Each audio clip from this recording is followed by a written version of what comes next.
พี่น้องค่ะตอนนี้ก็กำลังจะเฮ็ดบักบิ่งนะคะพี่น้องค่ะนี่ใบตองซ้อนสองนะคะในการเฮ็ดบักบิ่งนะคะอันนี้เขาเฮ็ด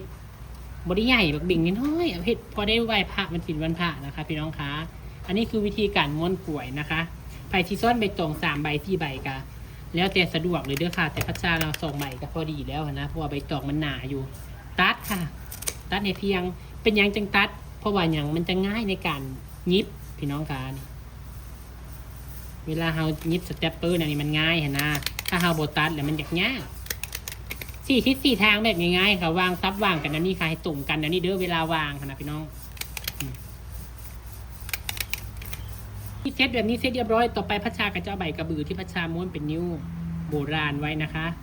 เย็บลงไปนะคะเราจะเห็นเป็นคือนิ้วโบราณนี่4 ทิศ 4 ทางคือการค่ะเวลาวางใบกระบือลงไปนิ้วใบกระบือกระไดบ่ต้องให้ขึ้นยาวหรือหมายถึงบ่ต้องให้โผล่ขึ้นยาวหลายค่ะนี่วางลงไปเลยมันก็จะเป็นสีแดงกับสี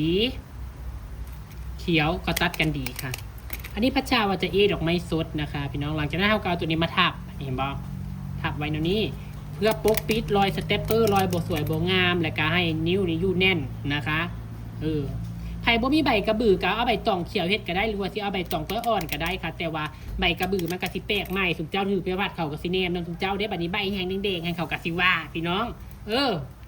นะคะเฮ็ดแบบนี้เรียงกันลงมาเรื่อยๆค่ะจนกว่าเราจะได้ขนาดและกับความใหญ่ความยาวตามที่ต้องการว่าเขาอยากได้จักกีบจักกาดนะคะพี่น้องคะเวลาเย็บสเตปเปอร์ให้เย็บไล่ลงมาในนี้นะคะตอนนี้ก็เริ่มเป็นรูปเป็นร่างแล้วเด้พี่น้องเห็นดิเห็นปะเริ่มเป็นรูปเป็นร่างแล้วงามได้พี่น้องเอ้ยเฮ็ดตีนบักเบ่งหลายๆคนก็ยังเฮ็ดบ่เป็นอยู่เดี๋ยวพัชชาสิพาเฮ็ดแล้วก่อนพี่น้องหลายคลิปบางเทื่อก็บ่ได้เฮ็ดตีนให้เบิ่งตีนแบบโบราณขายกสูงนะ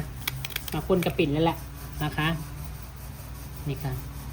คลิปกระสิยาวพูดเลยเนาะเดี๋ยวพัชชาเฮ็ดแล้วแหละสิท่ายให้เบิ่งอีกค่ะพี่น้องคลิปต่อไปเด้อฝากกดติดตามกดแชร์เนี่ยผู้ใดยังบ่ได้กดแชร์ก็ได้เป็นกำลังแรงใจให้พัชชาได้เฮ็ดคลิปดีๆให้เบิ่งให้ชมค่ะพี่น้องค่ะตอนนี้ยอดวิวก็โตกำนำบักกองแชร์พัชชาเนี่ยเด้อค่ะ1 แชร์เท่ากับ1 กำลังใจค่ะเดี๋ยวแล้วเราจะถ่ายให้เบิ่งค่ะ